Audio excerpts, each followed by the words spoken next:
Merci de nous choisir pour vous informer sur la télé démocratique. Mesdames et messieurs, bienvenue dans cette édition d'information. Le membre de la commission maintien de l'état de siège connaît déjà des problèmes à la première journée des travaux au maire Sivourois, élu des Mambasa dans la province de l'Outouri, précise que plus de 80 délégués ont claqué la porte de cette commission qui leur empêche de mettre des avis contre la levée de l'état de siège dans les deux provinces concernées. Suivez cet élément. 3 heures de temps, nous étions en train de discuter comment nous allons travailler et effectivement quand nous voulions émettre les idées à défaveur de l'état de siège, on nous a dit carrément qu'on ne peut pas émettre les idées à défaveur de l'état de siège parce que nous sommes mis dans la commission du maintien de l'état de siège. Et ce qui n'était pas à notre attentement.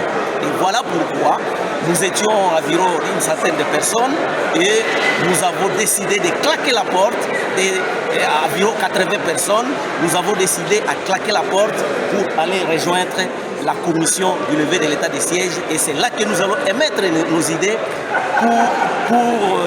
plutôt à faveur de la levée de l'état de siège. Et c'est là que nous allons émettre nos idées pour détruire tout ce qui a été mis dans la commission du maintien de l'état de siège.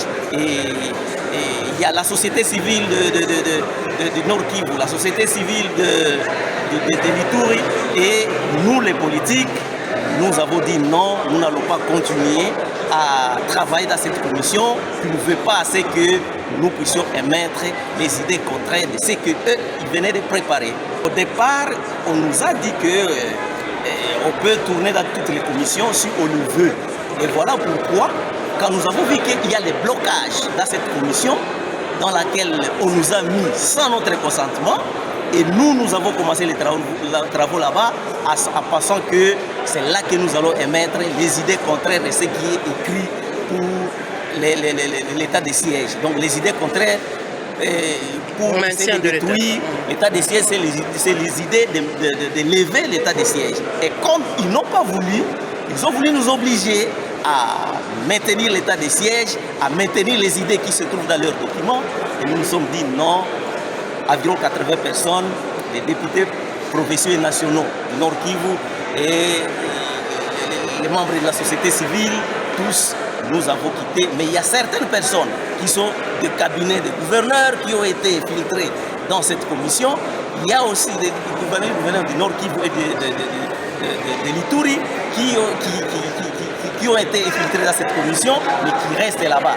Ils ne sont plus de vingtaine. Ils sont moins que 20 qui sont là, qui sont en train de traiter leurs questions de maintien de l'état de siège. Au moins 10 agents et fonctionnaires de l'État ont trouvé la mort ce mardi 15 août 2023 au port d'Ossué, dans la province de Maïndombe, en partance vers Koutou pour se soumettre à l'identification biométrique. Une situation qui dénonce Willy Bolio Emina, élu de Bolobo dans les Maïndombe, qui estime avoir saisi le vice-premier ministre de la fonction publique pour revoir ces sites de contrôle des fonctionnaires dans la province de Maïndombe. Images et commentaires. Nous avons le 17 juillet de cette année fait l'alerte pour demander au ministre, au vice-premier ministre et ministre de la fonction publique de revoir ces sites de contrôle des fonctionnaires dans la province de Maïndombe. Imaginez que les gens devraient quitter Yumbi, Bolobo, Kwamutu pour aller à Mouchi, tous par voie navigable. Les autres doivent quitter Oshué pour Koutou. La même chose. On n'a pas voulu nous entendre. Aujourd'hui, les fonctionnaires de Oshué qui devraient aller à Koutou ont perdu leur vie par noyade, juste parce que le ministre n'a pas voulu nous écouter. Pourquoi cet amateurisme au sommet de l'État? Et maintenant, qui va prendre en charge toutes ces familles éprouvées?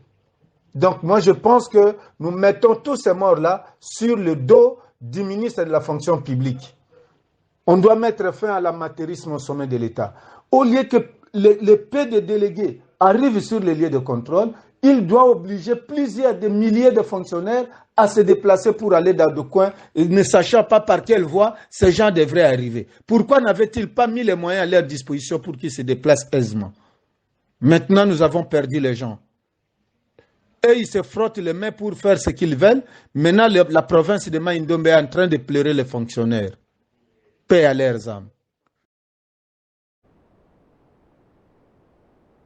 Sit-in ce mardi 15 août devant le bâtiment du ministère des Finances et des agents et cadres de la Direction générale des impôts qui réclament les paiements de ces arriérés de la prime et le retrait de l'arrêté des ministres des Finances suspendant la prévalue. En attendant une suite favorable, ces agents comptent réunir le mercredi et le jeudi prochain. On fait les points avec Jean-Louis Vita. Suivez.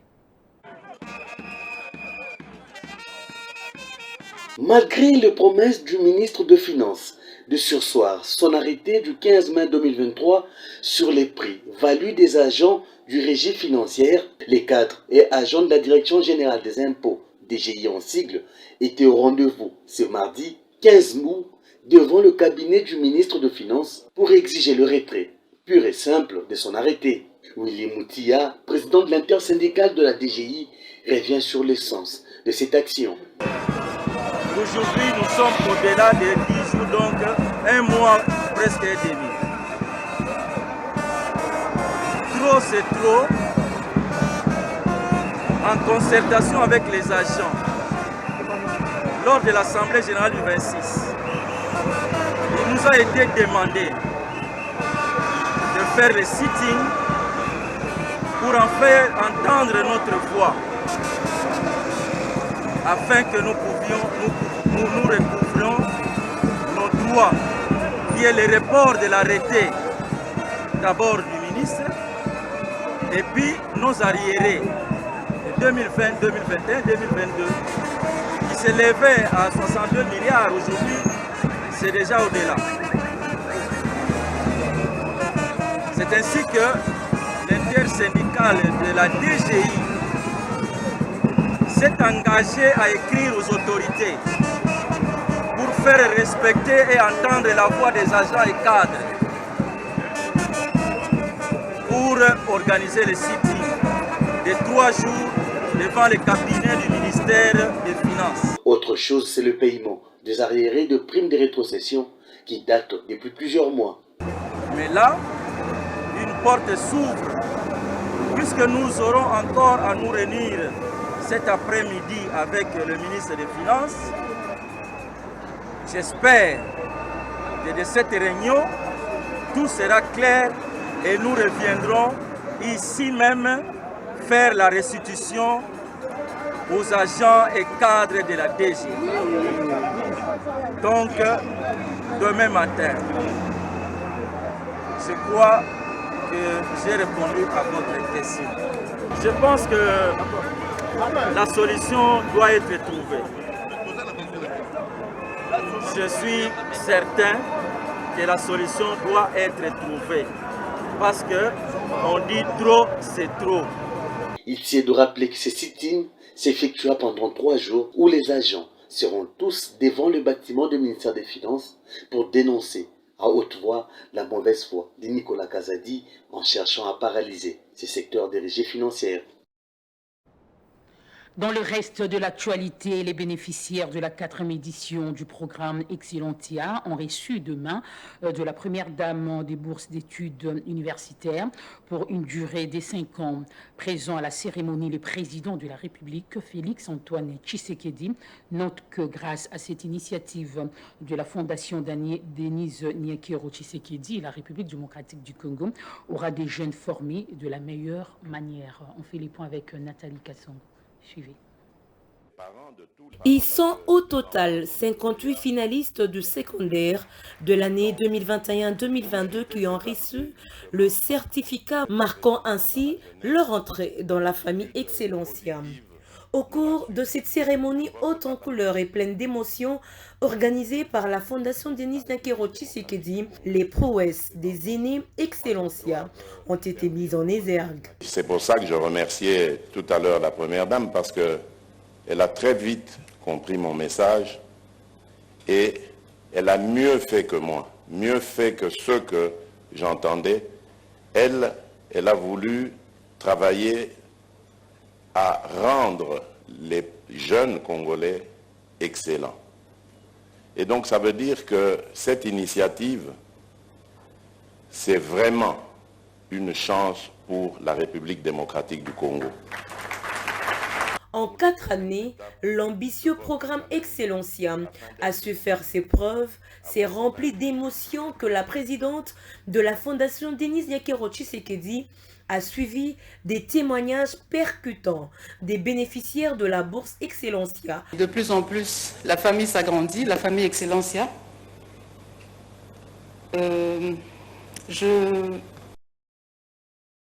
Je suis toujours sous émotion quand je vois les élèves qui témoignent. Je suis une personne qui ne pleure pas facilement, mais j'ai quand même eu une larme qui a coulé. Aux boursiers, j'aimerais vous dire, suivez l'exemple de vos aînés et vous serez aussi l'exemple des autres qui viendront après vous. Je compte sur vous, comme je le dis toujours, et je sais que vous ne me décevrez pas comme les autres. Donc ce n'est pas facile, je sais, 85%, mais vous y êtes arrivés et je sais que vous ferez encore mieux parce que ce pays ne se construira jamais sans vous. C'est vous l'avenir de demain et on compte sur vous et on sera toujours là pour vous accompagner, vous soutenir. À ce jour, le programme Excellencia de la Fondation Denise Nyakero Tshisekedi compte 241 boursiers, dont 159 en RDC, 35 au Maroc, 42 en France et 5 aux États-Unis.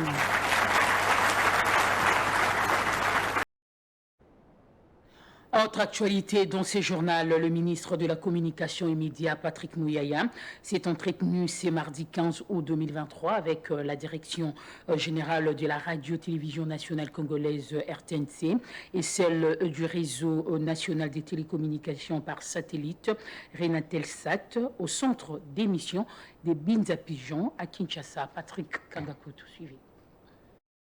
Ces moments d'échange ont été élargis aux délégations syndicales de ces deux entreprises publiques et au Comité national de migration à la télévision numérique terrestre pour aplanir les vues et faire des projections. Le ministre de la Communication et Médias, Patrick Mouyaya, a dans son mot rassuré à toutes les parties que la salubrité médiatique se poursuit et d'autres mesures seront prises pour permettre d'améliorer la collaboration sur les sites de Mbinza. Non, d'abord, on est venu faire une évaluation générale parce que vous savez que la RTNC et le Renatelsat, c'est des entreprises qui sont sous ma tutelle et qui collaborent quotidiennement dans leurs missions respectives. Nous avions eu une précédente réunion et vous savez qu'on a commencé un processus de salubrité d'assainissement et nous voulons, nous, par exemple, optimiser le signal de la RTNC. On devait être ici sur le site pour voir techniquement ce qu'il faut apporter comme retouche. Et nous avons été informés des différents problèmes qu'il y a ici, des problèmes d'énergie, des problèmes, bon, parce qu'il y a des chaînes privées qui émettent à partir d'ici, de la relation avec la RTNC ou le Renatelsat, etc.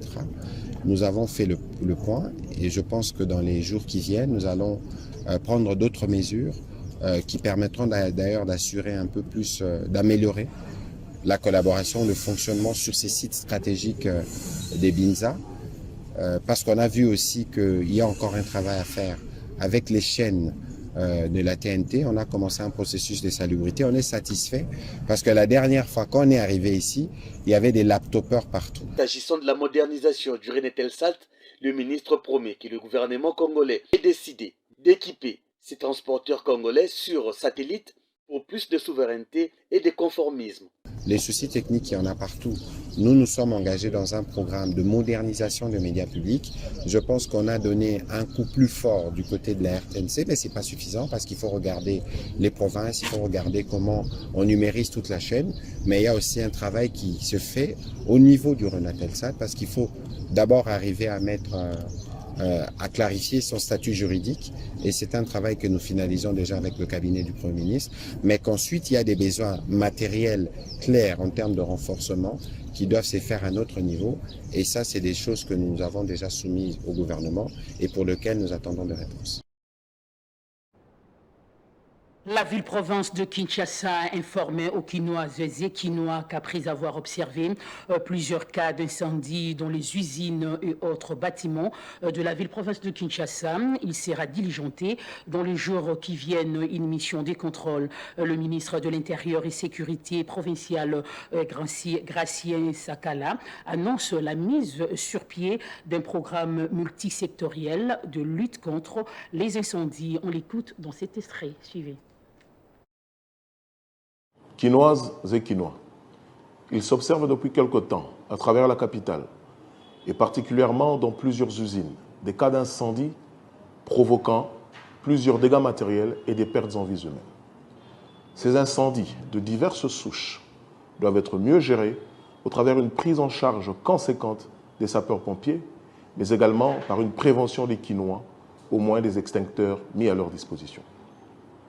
Sous le haut patronage de son Excellence, Monsieur le Président de la République, Félix-Antoine Tshisekedi, et grâce à la coordination personnelle de son Excellence Jean-Tini Ngobila Mbaka, le corps des sapeurs-pompiers de la ville de Kinshasa bénéficiera très prochainement d'une caserne moderne avec un équipement à même de lui permettre de mener à bien sa mission. Par ailleurs, le ministère provincial de l'Intérieur, Sécurité et Justice, dont j'assume la responsabilité, initiera dans les tout prochains jours des ateliers de réflexion en vue de la mise sur pied d'un programme multisectoriel de lutte contre les incendies à Kinshasa. Ainsi, il envisage d'ores et déjà l'obligation pour tous les conducteurs ainsi que les bâtiments de disposer des extincteurs pour prévenir tout sinistre. Dans cet ordre d'idées, dans un délai de 3 semaines, et pour permettre aux Quinois de se procurer cet outil de sécurité, plusieurs missions d'inspection des véhicules, usines et autres bâtiments seront diligentées pour sensibiliser et contrôler sur la sécurisation au moins des extincteurs, et ce, en conformité de l'ordonnance numéro 61/23 du 10 janvier 1958 portant création et organisation des corps de sapeurs-pompiers, ainsi que de l'arrêté ministériel numéro 409/CAB/MIN/TVC/012/2007 du 20 avril 2007 relatif à la fixation des conditions des modalités des véhicules devant assurer le transport en commun des personnes en République démocratique du Congo. Enfin, pour éviter toute tracasserie, l'implication des organisations professionnelles, des structures publiques et des patronats est vivement souhaitée. Dans le reste de l'actualité, les collectifs de mouvements citoyens ont, au cours d'une déclaration faite le lundi 14 août 2023, mis un accent sur les différends qui existent depuis un bon moment entre le ministre de la Jeunesse, Yves Mboukoulou-Zola, et le président du bureau du Conseil national de la Jeunesse, William Boukambila. Ces collectifs invitent le ministre de la Jeunesse à privilégier la logique du dialogue propice à la recherche de la solution. Ils sont au micro de Patrick Kangakou. Suivez. Le Conseil national de la jeunesse, de garantir le fonctionnement harmonieux du bureau du Conseil national de la jeunesse autour des idéaux de la nouvelle citoyenneté et de la cohésion nationale. 2. Au président du Conseil national de la jeunesse, William Boukambila, de privilégier également la logique du dialogue avec les ministres pour promouvoir la recherche de la solution active favorisant les leaderships éthiques qui déterminent les valeurs partagées qui constituent des raisons d'agir acceptables par l'autorité des tutelles, le Conseil national de la jeunesse et tous les groupes touchés par les actions menées dans les secteurs de la jeunesse. De privilégier la réflexion éthique qui détermine rationnellement les valeurs et les motivations qui devraient constituer de bonnes raisons d'agir dans un sens ou dans l'autre. De s'activer promptement pour la redynamisation des activités et l'appropriation des attentes de la jeunesse à la base sous l'autorité des tutelles pour un travail synergique basé sur le respect hiérarchique, la transparence et l'information symétrique.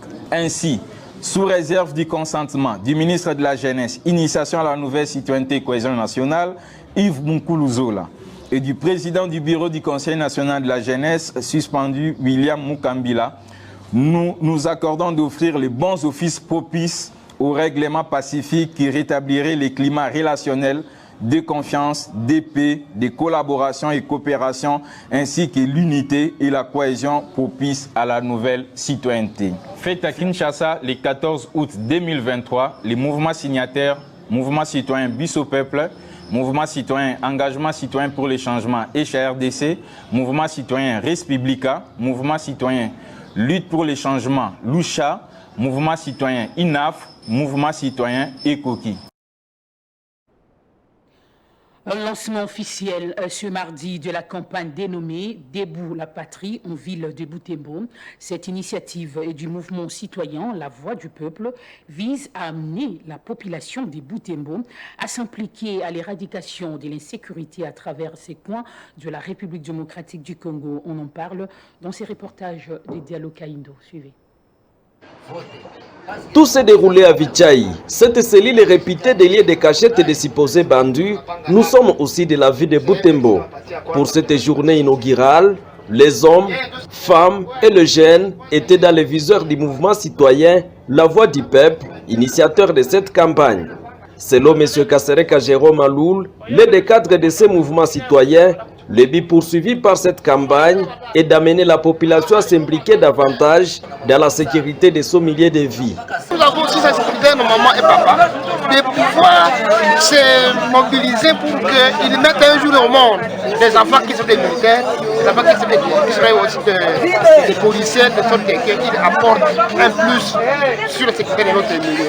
Parce que nul ne peut prétendre de venir mourir chez toi pendant que toi tu ne peux pas produire les gens qui doivent sécuriser votre milieu. Il est à noter que cette campagne Debout la patrie a été lancée pendant que la ville de Butembo connaît une hémorragie sécuritaire. Perpétrée couramment par des ingénieurs armés, ces cas de sécurité, d'après certains activistes des droits humains, serait probablement l'une des conséquences fâcheuses de la présence des groupes armés aux environs de la ville de Butembo. Les étudiants adventistes de certaines universités et instituts supérieurs publics de Butembo, dont le Nord Kivu, ont assaini la cellule des détenus de la prison urbaine des Kakwangura, une initiative qui vise essentiellement de rendre sain l'environnement des détenus et les garder en bonne santé. Images et commentaires, suivez. C'est aux environs de 9 h que cette équipe d'étudiants a atterri à la prison centrale de Butembo. Ils ont apporté du matériel pour entretenir la cour et la maison. Ils ont également apporté du savon et des laits de beauté pour la toilette des locataires de cette maison carcérale. Les cellules des détenus ont connu des coups de balai. Des prisonniers à longs cheveux et à longue barbe ont été rasés.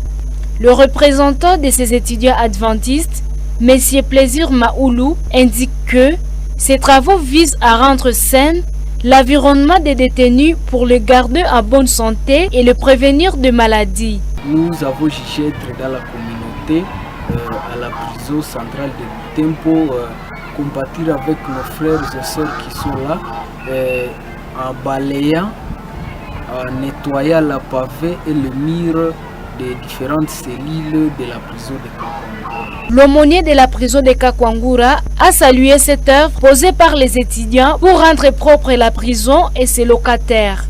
En tout cas, nous remercions les étudiants adventistes évoluant dans les universités publiques qui sont venus aider les prisonniers.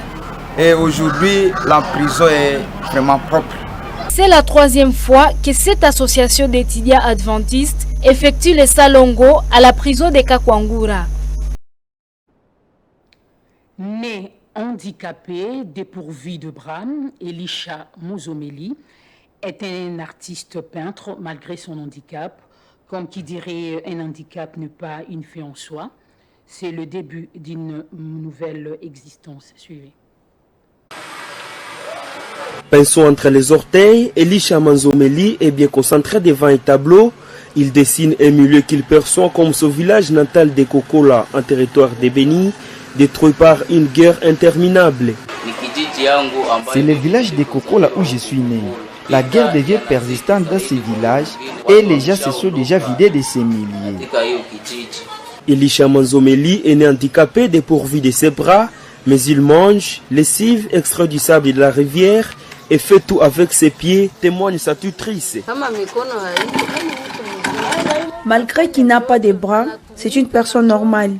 Il fait tout par ses pieds et il trouve facile d'en faire comme si c'était par les mains. Dernièrement, ici, il est allé lessiver ses habits et parfois il tente de les étaler au soleil. C'est là où nous l'assistons. Elisha est inscrit chez Congo Art, un centre d'apprentissage en art. Il est convaincu que les personnes vivant avec handicap sont aussi capables de réaliser certains travaux pour leur épanouissement en tant que celles dites valides. Les gens pensaient que je ne peux rien réussir, mais je fais tous les travaux moyennant les pieds et je les fais bien. Il y a beaucoup de travaux que les handicapés peuvent aussi bien faire. Il ne faut pas les sous-estimer.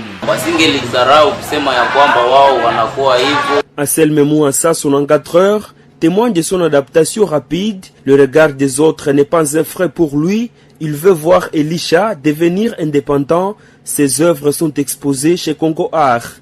Comme vous le voyez là, vraiment, il m'a réalisé de bons portraits là, de belles œuvres. C'est pourquoi j'aime ce dernier gars qui reste à côté de moi, parce que c'est un gars vraiment qui me fait penser. Pour que nous puissions vraiment lancer Elisha dans la société pour qu'il ne puisse plus être indépendant. Il faut qu'il puisse voler de ses propres ailes, parce que vraiment, s'il maîtrise bien les dessins, ça fera de lui vraiment une personne intégrée à la société. Elisha est parmi les rares personnes vivant avec handicap qui s'adonnent au métier de l'art en ville de Béni. Et pour boucler la boucle, la table ronde sur l'état de siège, la réhabilitation d'Isabelle Tchombe par le Conseil d'État, l'avenir politique de Joseph Kabila, autant de sujets commentés par vos tabloïds en mardi 15 août 2023. Place à la revue de presse avec Adlan Makpolo. Suivez. Bienvenue à cette revue de presse. État de siège au Nord Kivu et en Ituri, entre le maintien, la requalification et la levée, peut-on lire à la une de l'avenir. Devant différents animateurs des institutions du pays, parmi lesquels le Premier ministre Sama Lukonde, accompagné de quelques membres de son gouvernement, ainsi que d'autres chefs de corps constitués, le président de la République, Félix Tshisekedi, a rappelé les circonstances dans lesquelles il avait proclamé cette mesure exceptionnelle en mai 2021, avant d'appeler les différents participants à cette table ronde à une prise de conscience des enjeux relatifs à cette situation particulière. Je suis conscient de ce que ce régime voulu exceptionnel par le constituant n'a pas vocation à s'éterniser, a déclaré le chef de l'État. Table ronde sur l'état de siège, le Forum des intellectuels congolais à l'étranger, FIS, exige sa participation au débat, enchérit la prospérité. L'idée de faire participer la diaspora au développement de la RDC peut s'éloigner même des autorités du pays s'il n'y a pas au sein de la diaspora un débat, une voix et des actions fortes.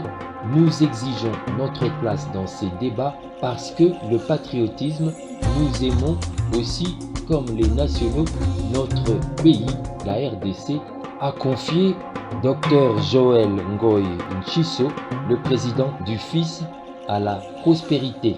Affaire Isabelle Machik Tchombe, le Conseil d'État décide, Lutundula s'oppose, écrit Forum des As.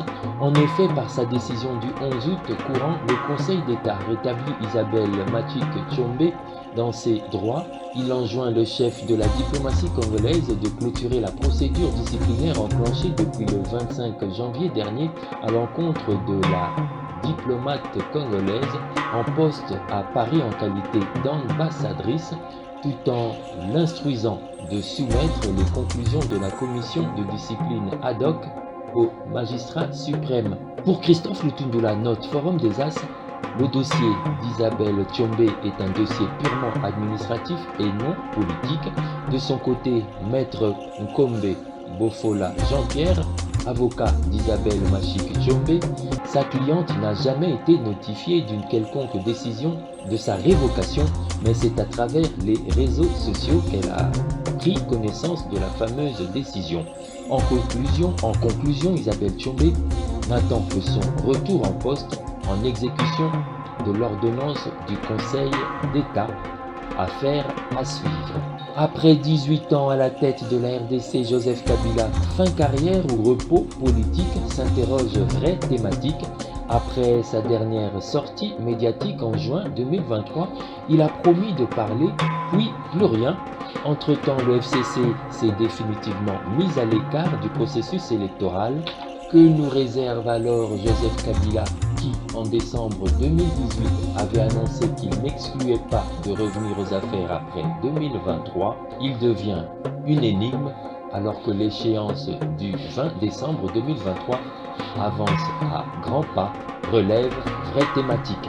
Fin de cette revue de presse, merci de l'avoir suivi et à demain si vous le voulez bien.